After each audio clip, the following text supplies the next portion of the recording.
papaya. Harvest na naman tayo. Ano na tayo, pangalawang hinok na pahingahan.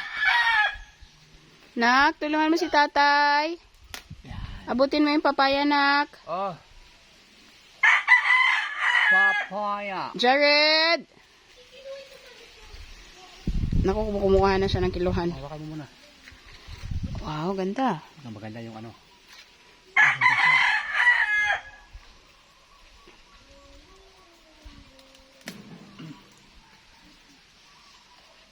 Ay, yan.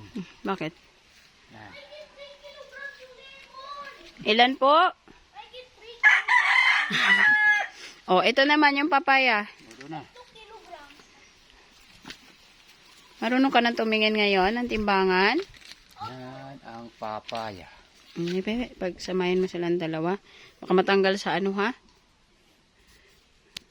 Papaya. Para masagwa pa ganyan. Ilapag mo dun ni. Magkasing laki pa naman. Doon na ilapag, oh.